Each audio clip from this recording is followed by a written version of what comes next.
Chapitre 7. Une nouvelle vague de soldats de l'ordre se rua sur la Death Guard. Leurs yeux étaient hagards, mais leurs bouches débordaient d'une écume furieuse. Ils utilisaient des mitrailleuses et des fusils laser. Leurs armes n'eurent pas plus d'effet contre la céramite des légionnaires que celles des vagues précédentes. Des bolts jaillirent de toute la longueur de la ligne, forte de 11 000 guerriers, et une autre vague s'écroula. Les gravats jonchant le sol de la caverne disparaissaient progressivement sous un véritable tapis de cadavres. La Death Guard avait quasiment atteint l'extrémité opposée, où le réseau de couloirs conduisait au cœur de la ruche. « Ce ne sont pas des soldats !» voxa Barazine à Mortarion et Tertius. « Ce sont des automates de chair !» Mortarion imprima à silence un mouvement sec du poignet pour ôter l'excès de sang et les fragments de viscères collés à la faux. Il reporta son regard en arrière. Barazine et Tertius commandaient chacun un tiers de ses guerriers, et leur fraction de la colonne se divisait pour préparer le déploiement plus vaste qu'ils auraient bientôt à effectuer. « Je ne pense pas que leurs officiers aient jamais affronté un véritable ennemi, » répondit Tertius. « Cela ne veut pas dire qu'ils ne s'adapteront pas. » Il appréciait le talent et le caractère implacable de Barazine, plus que n'importe quel autre officier terrien. Il semblait comprendre ce que Mortarion voulait faire de la Death Guard. Tertius était plus attaché au passé de la Légion, mais c'était un bon commandant. Il inspirait la loyauté à tous ses hommes. Il était également vif d'esprit, une qualité que Mortarion prisait pour les combats à venir dans Protarchos. Jusqu'ici, toutefois, l'ordre n'avait employé qu'une seule stratégie, tenter de les submerger sous le seul poids du nombre. « Ils espèrent nous noyer sous les cadavres ?» demanda Barazine. « Dans le cas contraire, c'est seulement une perte de temps pour nous et une perte d'hommes pour eux. Ils ne représentent aucune menace. »« C'est faux !» contra Mortarion sans cesser ses mouvements de fauche. La terreur qu'il suscitait dissipait les brumes narcotiques dans lesquelles étaient plongés les soldats les plus proches de lui, qui rompaient les rangs pour tenter d'échapper à la mort. « Rappelez-vous que la menace qu'il représente, continua Mortarion, c'est la perte de temps. Nous ne devons pas fournir à l'ordre l'opportunité de déployer l'intégralité de sa puissance sur son propre terrain. » Il pressa le pas.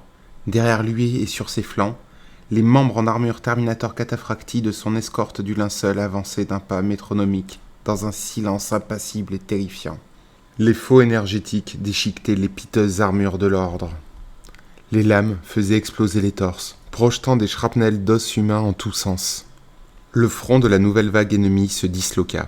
Pour la première fois de leur vie, ces soldats éprouvaient de la peur. Ils tentèrent de s'enfuir en hurlant, fût-ce en piétinant leurs homologues. Le linceul ne laissa pas un seul survivant. Les soldats continuaient d'affluer. Ils enjambaient les dépouilles et lançaient des charges désespérées qui témoignaient de leur effroi. Mortarion extirpa la lanterne de son étui. Il tira rapidement une rafale de traits d'énergie cinglants alimentés par le barillet de l'arme. Ce fut comme s'il déchaînait un barrage d'artillerie sur les premiers rangs ennemis. « Les canons planétaires ont déjà repris leur tir, dit-il. Ils tiennent notre flotte en respect. Le jour et la nuit dont nous disposons pour conquérir Protarchos ont commencé.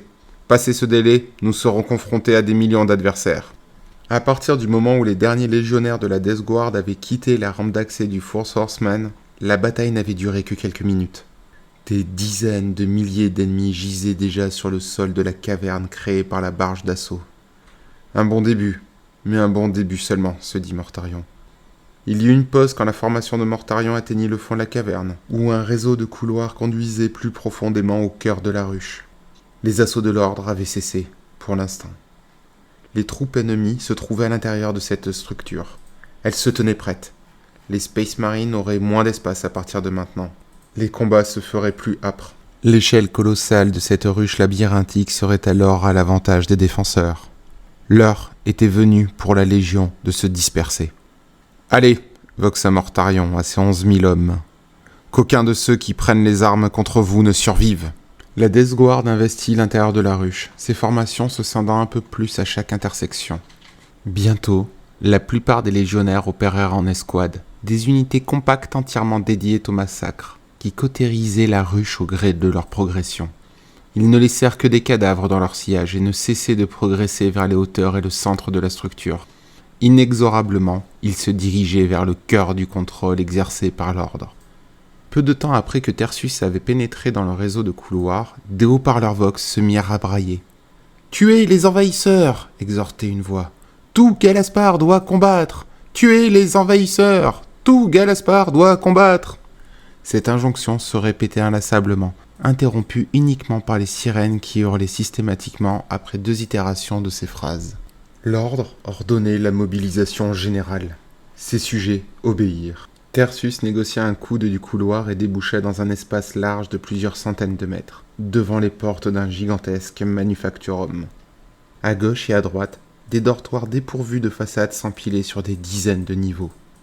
Des échelles permettaient de quitter ces compartiments de repos exigus pour rejoindre le niveau principal.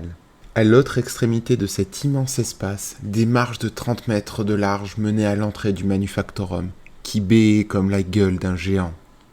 Des milliers de soldats étaient entassés dans le hall immense, accompagnés d'un nombre encore plus grand de civils. Ils serraient des armes de fortune, de simples bâtons ou des outils. Ils avaient l'écume aux lèvres. Dans leurs yeux écarquillés brillait une lueur démente induite par l'asservissement chimique. « Citoyens de Galaspar, nous sommes vos libérateurs. Vous n'avez rien à craindre de nous. Notre seule cible, ce sont vos maîtres. » Tertius utilisait les haut-parleurs Vox de son casque pour diffuser sa voix et couvrir les braillements des instructions de l'ordre qui se répétaient en boucle, ainsi que le rugissement croissant de la horde furieuse. Les civils n'écoutèrent pas. Abrutis de substances chimiques, poussés au meurtre par leurs supérieurs, ils s'élancèrent aux côtés des soldats. Une vague d'humanité sauvage vint percuter l'escouade. Il n'y avait aucune discipline dans cet assaut. Ils employaient tout autant leurs armes à feu que leurs mains en hurlant. Tertius et ses frères tinrent bon face à ce raz-de-marée. Ils plantèrent fermement leurs pieds au sol et se penchèrent en avant, opposant leur force et leur masse à cette déferlante de corps. Déployant fer de lance, ils se frayèrent un chemin à travers l'immense salle. Les légionnaires sur les flancs carbonisèrent les assaillants à coups de lance-flammes. Les flots de prométhium embrasés allaient et venaient, créant une muraille de feu. Des torches humaines s'égayèrent en hurlant, propageant la mort. La vague faiblit, et l'incinération dégagea suffisamment d'espace pour que Tertius et ses frères puissent recourir à leurs bolters. Décrivant des arcs de cercle avec leurs armes, ils libérèrent une salve synchronisée. La précision mortelle des projectiles déclencha une pluie de sang et une tempête de chair déchiquetée. « Ils ont dû augmenter les doses de drogue et de combat », commenta le légionnaire Garot, pendant que l'escouade abattait des centaines de soldats et de civils en l'espace de quelques battements de cœur. « Ils sont trop abrutis par ces substances pour avoir peur. Trop abrutis pour se battre convenablement aussi, ajouta Tertius. Même les soldats. Leurs adversaires se battaient comme des animaux.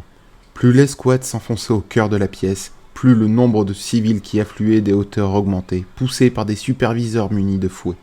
La mer d'humains qui les assaillait était inépuisable. Tertius répéta son avertissement. Soit les humains n'entendaient pas, soit ils étaient incapables d'écouter. Ils étaient perdus dans un brouillard de démence chimique. Ils n'arrivaient pas à comprendre qu'un choix s'offrait à eux. Tertius avait pitié d'eux, mais ces gens étaient leurs ennemis. Qui qu'ils fussent ou quelles que fussent leurs raisons de se battre, la futilité de leur assaut n'y changeait rien. Ils avaient pris les armes contre la Death Guard, et ils allaient donc mourir. Ça défie l'entendement, ce désolé Garot. Son armure était dégoulinante de sang. C'est un mélange de narcotiques, de désespoir et d'endoctrinement. Ça ne cessera que lorsque l'ordre ne sera plus. L'escouade se dispersa un peu plus. Aucune des armes employées par les troupes de l'ordre ne pouvait percer les armures des légionnaires, mais la marée humaine constituait un obstacle, et aucun obstacle ne devait les empêcher d'assurer une conquête rapide et totale de Protarchos. Les ordres de Mortarion étaient clairs. Toute résistance devait être détruite. Un homme fonça sur Tertius, armé d'une clé à molette. Tertius l'abattit d'un bolt. L'espace d'une fraction de seconde, une expression de douleur stupéfaite déforma les traits de l'individu, puis son torse explosa. Des esquilles d'os lacérèrent la gorge et les yeux de la femme située à côté de lui. L'escouade avançait lentement, car la marée humaine ne refluait jamais vraiment. Les Space Marines atteignirent les marches du Manufactorum, dont la gueule vomissait des milliers d'ouvriers supplémentaires qui se jetaient sur la Death Guard en poussant des cris de désespoir inarticulés. Tertius était navré, à la fois de ce gâchis humain et de la situation accablante de ses travailleurs. Voilà ce que l'ordre infligeait à ses citoyens. Voilà ce que Mortarion était venu arrêter, ne cessait-il de se rappeler. La faim justifiera ce massacre. Il le faut, pensa-t-il. Tertius mit sa pitié de côté. Elle ne mettrait pas fin à la guerre, pas plus qu'elle ne briserait l'ordre. Il fit le nécessaire et tira à nouveau, fauchant 5 adversaires d'une seule rafale. Le sang coulait à flots sur le sol rendu spongieux. L'escouade gravit les marches pour plonger au cœur d'un nouveau bain de sang où les flots se transformaient en cataractes. Les civils et les soldats affluaient vers eux de toutes parts et moururent ici. Les légionnaires laissèrent une traînée de cadavres mutilés dans leur sillage. L'air était saturé d'une brume sanguinolente. Les mortels ne cessaient de perdre l'équilibre. Ils glissaient sur les viscères et trébuchaient sur les os.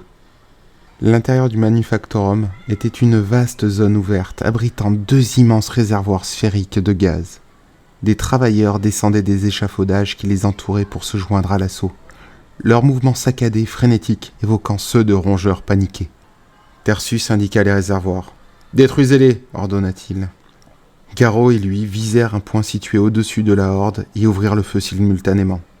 Les projectiles explosifs perforèrent l'épiderme de métal des sphères. Leurs détonations en engendrèrent une autre, beaucoup plus puissante. Les réservoirs disparurent dans un panache de feu semblable au souffle d'un dragon mythique. La Death Guard tint bon et encaissa l'onde de choc et le brasier comme des rochers face à un ouragan. Une tempête de flammes balaya l'intégralité du Manufactorum, s'engouffrant dans la pièce attenante et vint lécher les parois des dortoirs ouverts. Le dragon rugit, encore et encore, pulvérisant tout ce qui se dressait devant lui. Le hall tout entier se disloqua. Les dortoirs s'écroulèrent sur les civils qui se trouvaient encore à l'intérieur. Des milliers de tonnes de lithobéton s'écrasèrent au sol. Le plafond du Manufactorum se fendit et des pans de maçonnerie tombèrent en cascade. Les murs se fissurèrent puis s'affaissèrent vers l'intérieur de la pièce sans toutefois s'effondrer. Le rugissement finit par se taire et céda la place à une désolation de fumée, de poussière et de silence. Tertius reporta son regard en arrière, vers l'entrée ravagée du Manufactorum. La grande pièce attenante n'était qu'un amas de décombres. Il ne restait rien de l'armée frénétique qui avait assailli l'escouade. À l'extérieur du Manufactorum, il ne restait aucun signe des corps pulvérisés, seulement des gravats. À l'intérieur, l'odeur de chair brûlée emplissait l'air.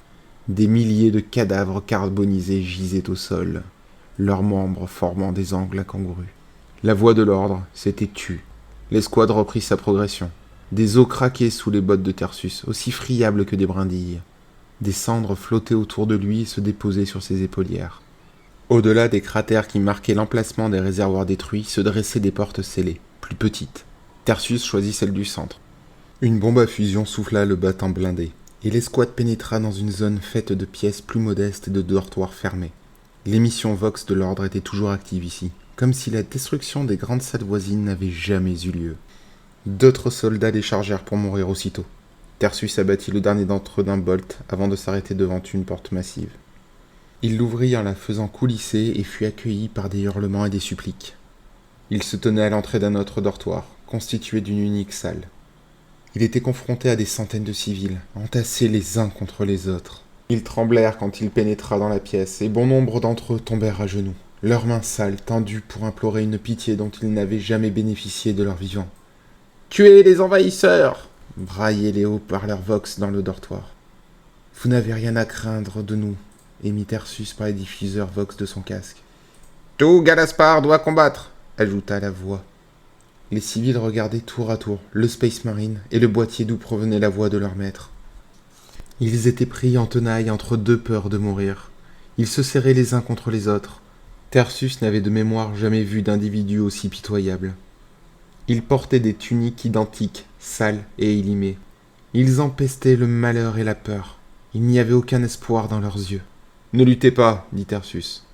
Si vous cessez le combat, aucun mal ne vous sera fait. » En voyant leur réaction, il comprit que pour la première fois de leur vie, on venait de leur offrir une promesse, et non pas une menace. À cet instant, tous ceux présents dans le dortoir s'agenouillèrent. Ils crièrent des mots qu'il ne put entendre, car leur voix trop faible était noyée par les haut-parleurs Vox. Il comprit néanmoins que les civils manifestaient leur gratitude. « Capitaine de bataille Tertius !» dit une voix dans son oreillette. « Je t'écoute, Arcus. » L'intéressé était parti en éclaireur avec 3 autres frères de bataille. « Nous avons trouvé une chambre d'accès, » l'informa Arcus. « Juste après le prochain carrefour. L'ennemi est là par milliers. »« Préparez vos munitions !» ordonna Tertius. Puis il s'adressa une fois de plus aux civils en augmentant le volume de son émetteur Vox, si bien que sa voix tonna comme une déflagration terrifiante. Quelque chose de bien pire que des rafales de bolteurs allait être déchaîné non loin de là. « Si vous tenez à vos vies, leur dit-il, gardez cette porte scellée. Vous allez entendre des hurlements. N'ouvrez cette porte que lorsqu'ils auront cessé. » À en juger par leur expression, personne n'ouvrirait le dortoir volontairement. Il recula et referma la porte dans un bruit métallique sourd, isolant les civils de l'abomination à venir. Quand vous aurez trouvé des centres névralgiques, avait dit Mortarion, et que l'ennemi sera regroupé, vous emploierez les armes d'annihilation. Les mesures extrêmes requises par cette campagne perturbaient Tersus. Toutefois, nul n'aurait su désobéir aux ordres de Mortarion, et la chambre d'accès était l'un des centres névralgiques où déployer ces mesures extrêmes. Tersus voxa l'ordre. « Lancez les grenades à Phosphex !» dit-il. « À présent, moi aussi j'incarne l'horreur de la mort, pensait-il. » Cela prenait trop de temps. Barrazine voulait saisir une opportunité de frapper un grand coup contre les défenseurs, mais cette opportunité tardait à se présenter. Après une journée de combat, leur progression au sein de la ruche était devenue presque laborieuse. Presque. Parce que le simple fait de détruire les soldats de l'ordre était gratifiant en soi. Mortarion avait ordonné qu'aucun ne survive, et Barrazine appliquait cette consigne avec une grande application. Tuer les envahisseurs. Tout Galaspar doit combattre. Les vagues d'assaillants continuaient d'affluer, aiguillonnées par les messages des haut-parleurs Vox. L'escouade de Barrazine avançait à contre-courant d'une série d'offensives régulières. Il n'y avait jamais de pause. Cet élément, ajouté à la détermination des combattants, laissait espérer que lui et ses hommes étaient sur la bonne voie. Ils ne veulent pas que nous atteignions un endroit précis, pensa Barrazine. Ou alors son escouade remontait un torrent infini de troupes. Les vagues affluaient, puis étaient détruites, dans un cycle sans fin. Pendant une courte période après le début des premières émissions Vox de l'ordre, les batailles avaient tout simplement consisté à annihiler la horde écumante. Certains de leurs adversaires ne portaient ni armure ni uniforme. Ils se battaient avec des matraques, des outils et plus généralement tout ce qui leur tombait sous la main. Après une poignée de massacres, les guerriers de ce genre s'étaient fait plus rares. Typhon, qui marchait à côté de Barrazine, indiqua le cadavre de l'un de ses défenseurs qui tenait une masse de chantier dans sa main. « Tu penses que ceux-là sont des civils ? Si c'est le cas, ils n'auraient pas dû se battre pour protéger leurs oppresseurs. Nous n'avons pas le temps de faire le tri entre nos adversaires. S'ils lèvent la main sur nous, ils meurent. » Ils négocièrent un coude et débouchèrent dans un couloir beaucoup plus large. 2 tourelles compactes gardaient une porte blindée. Barrazine recula au moment où les mitrailleuses lourdes ouvraient le feu. Les projectiles frappèrent le mur juste à sa droite, arrachant de gros fragments de maçonnerie. « Une position défensive ?» fit Barrazine, intrigué par la porte. « Une sorte de redoute, peut-être. » Une redoute impliquait une zone d'intérêt, digne d'être défendue. Peut-être l'un des points d'accès que Mortarion lui avait ordonné de trouver. Il sourit. « On dirait qu'ils ont autre chose à nous opposer qu'une simple marée de corps, » commenta Typhon. « Tant mieux pour eux, ça fait un peu de variété, » fit Barrazine avant d'élever la voix. « Frère Avanek, on a besoin de toi. » Le dreadnought quitta l'arrière de l'escouade en fissurant le litho-béton de ses pas lourds. Comme la plupart des dreadnoughts de la Death Guard, il était terrien. Les recrues de Barbarus n'avaient eu guère d'opportunité de subir les blessures débilitantes qui faisaient les candidats à cette transformation. Avanek avait accueilli avec enthousiasme l'arrivée de Mortarion et les changements qu'il avait apportés à la 14e Légion. Il n'éprouvait aucune nostalgie pour les Dusk Raiders. Aux yeux de Barrazine, Avanek était un véritable fils de Barbarus qui, par un coup du sort, était né sur Terra. Pour Barrazine, Avanek représentait le futur de la Death Guard. Il comprend cet objectif commun que nous devons embrasser. Avanek négocia le coude dans le corridor de sa démarche pesante. Il répondit à la grêle de tirs de mitrailleuses avec son lance-missile et son canon à plasma. Des explosions secouèrent le couloir. « Obstacle neutralisé !» déclara Avanek d'une voix métallique aussi froide et implacable qu'une pierre tombale. Barrazine pénétra à nouveau dans le couloir. Les tourelles n'étaient plus que des amas de métal fondu. Les portes, d'1 mètre d'épaisseur, avaient été arrachées comme des pans de tissu. Des troupes de l'ordre se déversèrent dans l'ouverture, les armes à la main. Barrazine les chargea, suivi par son escouade qui forma un point uni derrière lui. Leurs tirs de bolters repoussèrent les défenseurs. Le lance-flamme léger de Barrazine transforma les ennemis en poupées de chiffons embrasés qui tombèrent au sol en poussant des hurlements d'agonie. La Death Guard pénétra au pas de course à l'intérieur de la forteresse. La redoute était désormais un piège. Elle n'avait pas été bâtie pour repousser des envahisseurs qui se seraient déjà trouvés à l'intérieur. Jamais l'ordre n'aurait pu imaginer qu'une rébellion, un concept qui frisait l'impossible, puisse passer outre les tourelles. Tout comme l'éventualité qu'un ennemi doté d'un armement supérieur pénètre dans les lieux. La forteresse compacte appartint à la Death Guard au moment même où les légionnaires en franchirent le seuil. Le massacre fut rapide et total. Les pièces de la redoute étaient exiguës. Dans son armure Terminator, Barrazine emplissait quasiment tout l'espace. Et Avanek fut contraint de rester dans le passage principal qui menait à l'arrière du bastion. Barrazine avançait, précédé par le rugissement létal de son lance-flamme. Il fit reculer les défenseurs jusqu'à les acculer, puis les incinéra. Le reste de l'escouade purgea les autres pièces de toute trace de vie. Les coups de leur faux énergétique tapissèrent les parois d'hémoglobine, d'esquilles d'os et de lambeaux de chair. En quelques minutes, la redoute empestait la mort, saturée d'une brume de sang évaporé. L'escouade se regroupa dans son passage central. Conquérir le terrain ennemi revenait à en prendre le contrôle. Il n'était pas nécessaire de laisser des frères en arrière pour préserver les points capturés. Il n'y avait plus de défenseurs en vie pour tenter de reprendre la forteresse. Une porte se dressait à l'autre extrémité de la redoute. Voyons ce qu'ils étaient censés défendre. Barazine abattit la lame de sa faux énergétique en plein centre du battant, qui fut lacéré dans une explosion métallique. Il frappa à nouveau et détruisit la porte aussi aisément qu'une feuille de papier. Derrière se trouvait l'espace le plus vaste que Barazine ait vu depuis qu'il avait quitté le Four Horsemen. « Ah !» dit-il en avisant la chambre d'accès et les troupes massées à l'intérieur. « Parfait !» Les chambres d'accès étaient les centres névralgiques des défenses de la ruche. Elles faisaient office de points de rassemblement, où des dizaines de milliers de soldats se regroupaient pour lancer des assauts massifs. Chacune était également un carrefour desservant une vingtaine de corridors principaux. Les immenses espaces fournissaient aux défenseurs la possibilité de rejoindre un autre cadran de la ruche en un temps record. La rapidité avec laquelle l'ennemi avait réagi à l'invasion, malgré les dégâts catastrophiques subis par la ruche, avait amené Mortarion à supposer que l'ordre disposait d'un réseau de ce genre. Plusieurs escouades avaient confirmé cette intuition. Celui devant lequel il se trouvait, accompagné de ses guerriers du linceul, était d'une ampleur bien supérieure à ceux que les autres unités de la Death Guard avaient croisés jusque-là.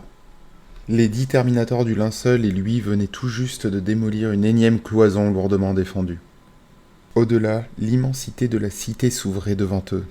Mortarion s'immobilisa dès qu'il eut le pied posé à l'intérieur du tunnel. La chambre d'accès n'était pas vraiment un hall à proprement parler. C'était une place colossale, cernée de tous côtés par des remparts. Une centaine de chars étaient disposés en rangée, leurs canons tous braqués sur Mortarion. Les larges avenues qui conduisaient à cette place permettaient aux blindés de rejoindre leur position partout dans la ruche. Mais les chars ne quittaient pas les lieux. Au contraire, il en arrivait sans cesse. Cet endroit était leur destination. « Nous sommes attendus !» dit Mortarion à ses guerriers du linceul. Un instant plus tard, une série d'explosions retentit derrière lui, et le tunnel s'effondra, bloquant leur retraite. « Personne ne peut échapper à la mort, » dit Mortarion. « L'ennemi a tort de penser que je cherchais à me replier. » Puis il bondit hors du tunnel et atterrit dans l'espace dégagé. Instantanément, la première ligne de chars s'élança dans un grondement de moteur. Ils étaient dotés de canons lance-flammes qui inondèrent simultanément le mur de Prométhium enflammé. « En avant !» tonna Mortarion. « Il n'y a nul échappatoire, il n'y a que le châtiment !» Les flammes l'engloutirent. Il plongea dans le brasier, et la force du souffle faillit le repousser. La température grimpa en flèche à l'intérieur de son armure, et la douleur qu'il éprouva revêtait une teinte violet foncé. Il chargea sans hésiter, sans pitié, et une seconde plus tard il franchit le rideau de flammes et recouvra la vue. Il bondit et atterrit sur la tourelle du char qui lui faisait face, abattit silence, et la lame de la faux de bataille fendit proprement la tourelle. 2 coups plus tard, il avait éventré le char, déchiquetant le métal aussi aisément que des pans de chair. Les membres d'équipage levèrent les yeux vers lui, horrifiés, et le coup de faux suivant les tua tous, maculant l'habitacle de leur sang. Tout en bondissant sur le char suivant, Mortarion suivit du regard les attaques du linceul. De chaque côté, les Terminators l'imitaient et pratiquaient une brèche au sein des premières rampes de blindés. En revanche, seuls 8 guerriers du linceul étaient en train de se battre. 2 Terminators avaient déjà succombé aux lance-flammes. Mortarion détruisit un deuxième char selon le même procédé que pour le premier. Avant qu'il puisse bondir à nouveau, un moteur poussé dans ses derniers retranchements se mit à hurler, et un char équipé d'une lame de bulldozer le chargea. Le blindé percuta le char au lance-flammes et le souleva. Mortarion se jeta sur la gauche, mais il ne fut pas assez rapide. La puissance du coup de bélier délivré par le véhicule de siège compressa le réservoir de Prométhium, le fendit et l'embrasa. La force combinée de l'impact et de l'explosion renversa totalement le char au lance-flammes, qui retomba sur Mortarion. Des tonnes de métal le clouèrent au sol en l'enfonçant dans le litho-béton. Des flammes le cernaient, avides de le consumer une bonne fois pour toutes. Il banda ses muscles, souleva le cadavre du véhicule et plongea en avant pour échapper au poids de l'épave. Mais il se retrouva nez à nez avec une autre lame de bulldozer qui le souleva de terre avant de foncer vers un autre char. Celui-ci possédait un bélier cylindrique à la place d'un canon, qui percuta la lame de chantier, écrasant Mortarion entre les 2 blindés. Tout devint noir et rouge. Il ne pouvait plus respirer. Un mugissement de moteur retentit de manière diffuse, et des chenilles crissèrent sur le litho-béton en quête d'adhérence. La pression augmenta. Il était cloué sur place et n'avait rien pour faire office de levier. Le bélier plaquait son bras gauche contre son flanc. Il avait tout juste assez de marge de manœuvre pour pouvoir dégainer la lanterne. Il tira en arrière. Le trait d'énergie perfora la lame de chantier jusqu'à la carcasse du char. Après une nouvelle explosion, la lame cessa de presser vers l'avant. Mortarion tira à nouveau, et le blindé se désintégra. Le véhicule au bélier fonça droit devant lui, et Mortarion se dégagea. Il atterrit sur le flanc et lança une grenade à graviton en direction de l'énorme char qui fonçait sur lui. L'arme implosa en emportant le blindé, broyé par un champ gravitationnel localisé.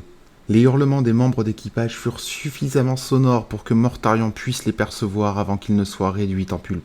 En quelques secondes, le char était devenu une masse informe de métal compacté. Il sauta sur un autre véhicule à lance-flammes avant que ce dernier ne puisse braquer son canon sur lui et s'accorda une seconde pour balayer la chambre du regard. Les rangs des blindés lourds de l'ordre étaient en train de se disloquer.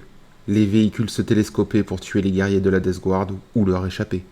Néanmoins, ils n'étaient pas encore vaincus. Leur effectif restait pléthorique, et 2 frères du linceul supplémentaires avaient disparu sous les chenilles ou les tirs. Mortarion sortit l'explosif le plus puissant de sa ceinture. « Vortex » avertit-il son escouade. « Centre de la chambre !» Il lança la sphère qui décrivit une grande parabole. Elle atterrit là où il avait annoncé, et explosa juste au-dessus des chars. Elle déchira le matérium.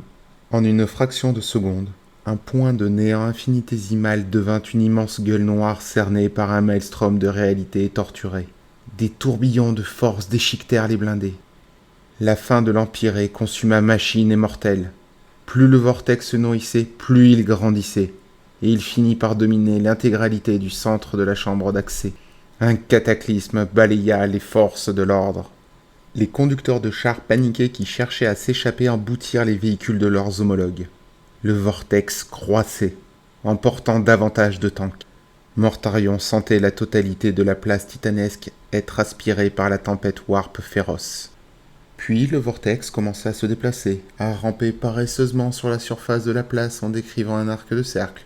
Parfois, il se déplaçait brutalement sur la gauche ou la droite, comme s'il bondissait sur une proie, avant de reprendre son lent périple. La réalité rugit, puis s'abîma dans le vortex en mourant. Mais ce cri d'agonie n'empêcha pas Mortarion d'entendre les hurlements de ses ennemis.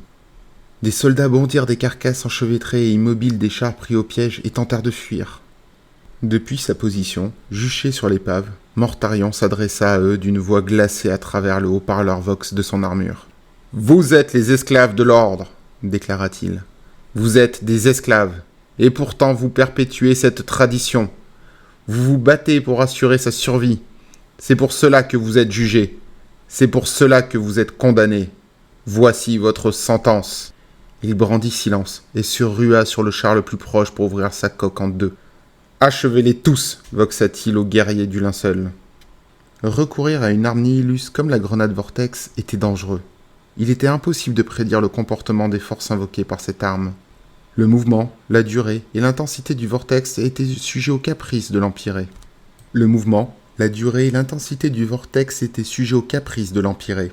Les soldats de l'ordre paniquèrent, et cela causa leur perte.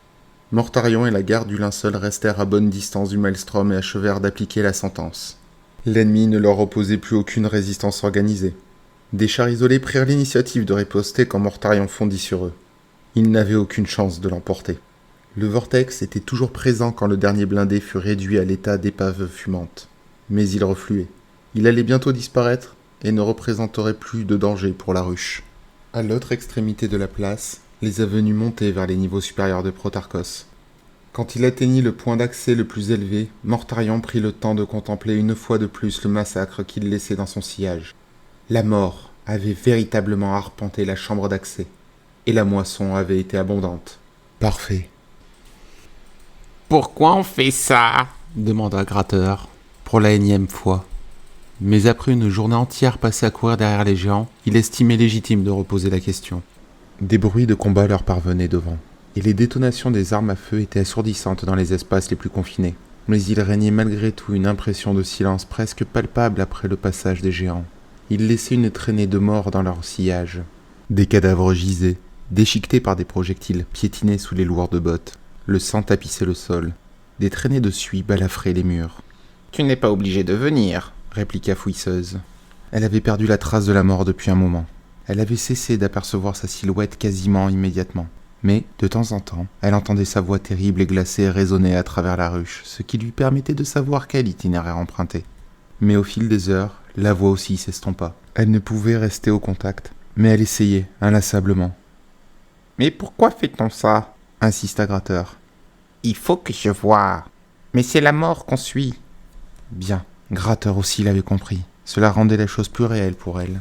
« On devrait fuir la mort, » ajouta Gratteur qui continuait de la suivre. « La mort est en train de tuer l'ordre, » expliqua Fouisseuse. « Tu ne veux pas voir ce qui va se passer. Moi si. J'ai peur. Moi aussi. Mais qu'est-ce qu'on peut faire d'autre ?» Elle le pensait vraiment. Tout ce qu'il pouvait faire, c'était suivre le mouvement. « Où est-ce que tu irais sinon ?» lui demanda-t-elle. Gratteur ne répondit pas. Fouisseuse aurait pu ajouter qu'elle ne pensait pas retrouver la mort elle-même. Gratteur le savait aussi, probablement, et c'était pour cela qu'il continuait de courir à ses côtés, quelque peu réconforté par la perspective de ne plus se retrouver confronté à l'objet de sa terreur. Il pouvait encore suivre la piste des géants toutefois. Ce n'était pas compliqué. Il pouvait encore voir ce que les serviteurs de la mort infligeaient à l'ordre. Ils marquèrent une pause au niveau d'un carrefour, puis prirent à droite, suivant l'odeur de boucherie et de ficellène. Ils passèrent devant des murs carbonisés, des amas de chair carbonisée, des os carbonisés. Un grand nombre de cadavres étaient criblés de trous immenses, ou n'avaient plus de tête. Fouisseuse avait vu les dégâts que des tirs de mitrailleuses pouvaient infliger. Gratteur aussi. Toutes les unités de travail avaient assisté à ce genre de démonstration à un moment ou à un autre. Ils avaient vu ce que ces armes avaient fait aux autres unités qui n'obéissaient pas totalement aux instructions. Ces blessures étaient trop massives pour avoir été causées par des mitrailleuses. La mort maniait des armes terrifiantes. Fouisseuse glissa et tomba dans une flaque de sang. Elle se releva, couverte d'hémoglobine, et des hurlements retentirent un peu plus loin. Des hurlements de peur et de désespoir. « Tu entends ?» demanda-t-elle à Gratteur avec un sourire carnassier. Il hocha la tête. « L'ordre est en train de hurler, » dit-elle. Elle pressa le pas. Elle se moquait bien désormais de garder ses distances. Sa seule inquiétude, c'était que Gratteur et elle se retrouvent trop distancés pour assister aux ravages de la guerre. Au moins, les combats n'étaient pas terminés. Les bruits de la bataille l'incitaient à aller de l'avant, et il y avait toujours plus de cadavres pour lui indiquer le chemin. Le secteur dans lequel ils évoluaient consistait en un immense quartier dortoir. Un dédale de salles basses de plafond jouxtant les immenses pièces ouvertes qui séparaient les divers manufactorums où s'entassaient les unités de travail assoupies. Le lithobéton des parois était moisi, noirci, fissuré et suintant d'humidité. Toutes les pièces se ressemblaient, formant un réseau sans fin de malheurs compactés. Et la mort était en train de tuer les seigneurs du malheur. « C'est quoi ça ?» fit Gratteur. « Je ne sais pas. » Ils ralentirent, puis s'arrêtèrent. Un nouveau son était apparu dans cette guerre. Il y avait eu le fracas assourdissant des explosions, suivi par les pires hurlements que Fouisseuse eût jamais entendus. Et à présent, il percevait un gargouille chuintant. On aurait dit une créature vivante. « Tu veux toujours voir ce qu'il s'agit ?» s'enquit Gratteur. « Oui. » décida Fouisseuse après quelques secondes d'hésitation. Elle devait voir l'ordre souffrir, elle devait voir ce dont elle n'avait jamais osé rêver. Alors, elle reprit son chemin et Gratteur la suivit. Au carrefour suivant, elle tourna à droite, guidée par le sifflement. Une sensation à la fois terrifiante et merveilleuse enfla dans son cœur. Il n'y avait toujours aucun géant devant eux. Ce n'était pas encore le bon chemin, mais les sons avaient cru en intensité. Elle accéléra, et ils passèrent devant des portes de dortoir. De temps à autre, des yeux apeureux apparaissaient par les fentes d'observation. Fouisseuse s'adressait à eux. « Suivez-nous » répétait-elle. Personne ne le faisait. « Tuez les envahisseurs. Toute Galaspar doit combattre. » L'appel n'avait cessé de résonner depuis qu'ils se trouvaient dans les couloirs. Même après tout ce temps, elle ne s'était pas encore habituée à cette désobéissance nouvelle. Certes, personne ne s'était joint à eux, mais ils n'obéissaient pas à l'ordre pour autant. Certains avaient dû répondre à l'appel au début. Il n'y avait pas eu que des soldats parmi les cadavres qu'elle avait croisés jusqu'ici. Mais c'était surtout vrai au début de leur course échevelée. En voyant les géants et la puissance qui était la leur, les unités de travail avaient trouvé le courage d'ignorer l'ordre diffusé sur le Vox. « Tout le monde est en train de désobéir » dit-elle à Gratteur. « Tout le monde !» Gratteur, essoufflé, ne répondit pas. Mais il acquiesça. Lui aussi était excité. Encore une chose impossible devenue réalité. Le sifflement se fit plus fort. Il y avait une lueur verte et blanche quelque part devant eux. Fouisseuse n'avait jamais vu ce genre de lumière auparavant. Elle ralentit. Il y avait toujours des hurlements, moins nombreux qu'auparavant, mais plus proches. Fouisseuse cessa de bouger. Gratteur et elle se trouvaient au milieu d'un couloir qui s'étirait en ligne droite sur plusieurs centaines de mètres avant de déboucher sur un carrefour en T. De chaque côté, des dizaines de portes de dortoirs fermées émaillaient les parois. La lueur était plus vive à présent. Le sifflement à queue appartenait à une bête monstrueuse. Les hurlements étaient trop proches. « À ton avis, fit Gratteur, qu'est-ce qu'on devrait ?» Des soldats arrivèrent par l'embranchement de droite. Gratteur poussa un petit cri, et Fouisseuse retint son souffle dans l'attente du tir qui la tuerait. Mais les soldats étaient désarmés. Ils ne couraient pas pour attaquer. Ils étaient en train de fuir, sans cesser de regarder par-dessus leurs épaules en direction de la lueur.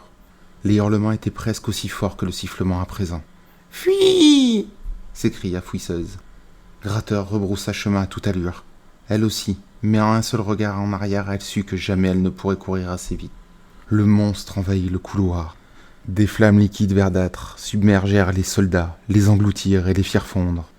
Leurs hurlements vrillèrent le cerveau de Fouisseuse, et elle aussi se mit à hurler, car elle savait que bientôt elle rejoindrait les troupes dans la mort en poussant un ultime cri d'agonie. Les flammes liquides étaient trop rapides, nul ne pouvait leur échapper. Elle se trouvait à un peu plus d'une centaine de mètres désormais. Fouisseuse se dirigea vers la porte la plus proche et tambourina le battant. « Laissez-nous entrer !» s'époumonna-t-elle. « Laissez-nous entrer !» Gratteur suivit son exemple et martela la porte d'à côté, des fentes s'ouvrirent avant de se refermer. Ils se dirigèrent vers les portes suivantes, puis celles d'après. Leurs suppliques se firent de plus en plus désespérées. La rivière de mort, elle, ne cessait de se rapprocher. Elle venait de consumer les derniers soldats. Fouisseuse pouvait à peine entendre ses propres cris, noyés par le sifflement. Ils allaient mourir. La mort était venue les emporter tous, sans exception. Fouisseuse sanglota. Elle avait été sotte de croire qu'elle pouvait contempler la mort sans en payer le prix. Ses doigts saignaient à force de taper aux portes. La lueur d'agonie était presque sur elle. Elle inspira une goulée d'air, et une puanteur acérée comme des couteaux envahit son nez et ses poumons. Ses yeux s'emplirent de larmes. Une porte s'ouvrit en coulissant. Gratteur se précipita à l'intérieur, mais l'arrivée de la mort avait hypnotisé Fouisseuse, pendant une seconde qui lui fut fatale. Le feu vert se tendit vers elle, et quand elle se remit en mouvement, de minuscules gouttelettes caressèrent son flanc droit. Elle connut une agonie transcendantale, une douleur au-delà des mots, au-delà de toute sensation. Les flammes lui incinérèrent le bras et la jambe. Ses doigts fondirent, sa chair dégoulina comme de la cire d'une bougie. Elle hurla, et ce hurlement exprimait plus que de la simple douleur, car le concept de douleur n'était pas assez fort pour exprimer ce qui était en train de lui arriver. Elle fut saisie d'une révélation. C'était comme si elle assistait à la naissance d'une religion terrible et vagissante. Elle pénétra dans la chambre en titubant et s'écroula. Par miracle, elle parvenait encore à y voir, quand bien même elle se tortillait au milieu des flammes dévorantes. Gratteur aida les autres unités de travail à refermer la porte. Un instant plus tard, le sifflement résonna à l'extérieur. Les flammes vertes avançaient dans le couloir. Le dortoir était si bondé que tout le monde était debout, hormis Fouisseuse. Comme un seul homme, la foule recula pour s'éloigner de la porte. Des gens gémirent, suffocant sous la pression engendrée par ce mouvement de panique. Gratteur entraîna Fouisseuse à l'écart de la porte, et le sifflement se fit plus sonore que ses hurlements. Le métal noir de la porte se mit à luire d'une teinte verdâtre morbide. La température dans le dortoir grimpa en flèche. De la fumée s'éleva de la porte. Puis le métal commença à brûler. Des flammes à l'allure putride pourléchèrent le chambranle et se répandirent lentement sur toute la largeur du battant. Fouisseuse se débattit. Elle eut l'impression que la créature dans le couloir l'avait entendue. Le sifflement crut encore en intensité. Puis il s'estompa, et la douleur aussi commença à refluer. Son corps n'était plus en train de brûler. Les nerfs de ses membres calcinés avaient totalement été détruits. Son bras droit se terminait par un moyon au niveau du coude. Sa jambe était noire, déjà suppurante. Les vestiges de la porte, dévorés par les flammes tout comme Fouisseuse, se détachèrent du chambranle et s'écrasèrent sur le sol du couloir dans un grand bruit métallique. Le battant continua de fumer au milieu d'une flaque de flammes qui diminuait progressivement. De l'autre côté du couloir, la porte menant à un autre dortoir s'était aussi détachée de ses gonds. Mais le sifflement avait cessé. Les hurlements de Fouisseuse se muèrent en gémissements entrecoupés d'inspiration et d'expiration presque normales. Au bout de quelques minutes, l'horrible puanteur s'estompa, elle aussi. Le monstre était parti, sa souillure demeurait. Fouisseuse se roula en boule, son bras gauche serrant ses genoux contre sa poitrine. Elle se balança d'avant en arrière, secouée de sanglots. Mais elle ne poussait pas que des cris de détresse. Elle éprouvait toujours cette sensation d'épiphanie quasi religieuse. Ce qu'elle avait ressenti n'était qu'une fraction de ce qui arrivait à l'ordre. Elle pensa aux soldats qui fuyaient pour sauver leur vie. cette horreur liquide qui semblait plonger sur eux avec avidité. Ils avaient été dévorés, pas elle. Dans le délire induit par la douleur, elle se disait que les flammes avaient brûlé les entraves de l'ordre. La ruche vibra. Elle résonnait des échos de la conquête. Dans le lointain, des cris retentirent à nouveau. Les cris de fouisseuses, eux, se transformèrent en éclats de rire.